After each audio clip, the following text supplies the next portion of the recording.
कंदेइबा समस्तंकु आसीथाए, हसेइबा भी समस्तंकु आसीथाए, किंतु जीए कंदेइकी मनेई नियंती सीए हेउछि बापा, आउ जीए कंदेइकी निजे कांदी पकांती सीए हेउछंती मा।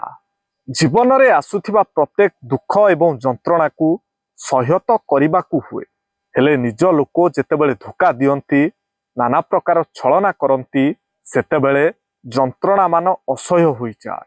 जीवन रे सफलता पाइबा पई एही 10टी सूत्र को आपणेइबा आवश्यक।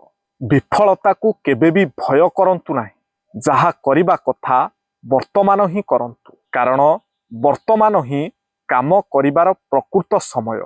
जहा करूछंती आउ टिके अधिक करंतु, निज लक्ष्य स्थिर करंतु ओ उच्च अभिलाष रखंतु एवं से गुडी को सबुठारु अधिक अग्राधिकार दियंतु। कौनसी आड़ देखाई निजे काम न करिबा दोष को घोड़ाइबार बद अभ्यास त्याग करंतु। निजकू दबाइबार सुजोग अन्य को केबे भी दियंतु नाही। सबुबेले सफलता संपर्क रे कुहंतु, लेखंतु, पढ़ंतु, अनुभव करंतु एवं चिंता करंतु।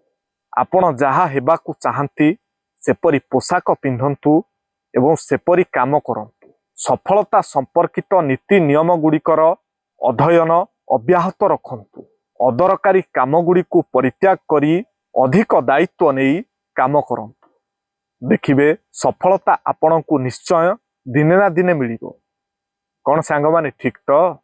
कमेंट रे आपणकर उत्तर लिखिबा पई अनुरोध। अर्थ आउ स्वार्थ मनीष को पशु बनै दै थाए। अर्थ गरम रे बहुत चिन्हा मुह अचिन्हा होई जाती। कौन सांग माने ठीक तो? कमेंट रे आपणकर उत्तर लिखिबा पई अनुरोध। आ जदि भिडियोटी आपनकु भल लागि थाए ताहले निश्चय गोटिए शेयर करिवे। सांग माने स्त्री नामर आक्षरिक अर्थ कौन आसंतु जानिबा। गृहर मणि हेतु से गृहिणी। धर्म कार्य सह जोगाजोग करुथिबारु से सहधर्मिणी। स्वामी को पतनरु उद्धार करुथिबारु से पत्नी।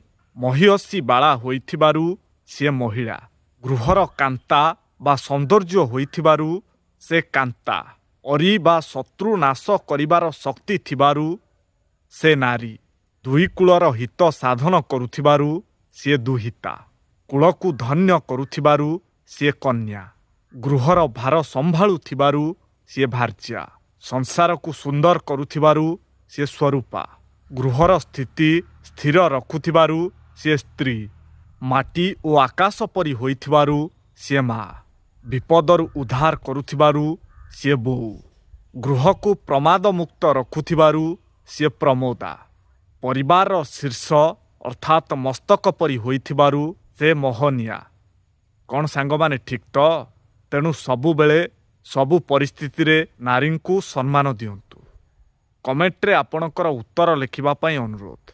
आ जदि भिडियोटी आपनकु भल लागि थाए ताले निश्चय गोटिए शेयर करिवे।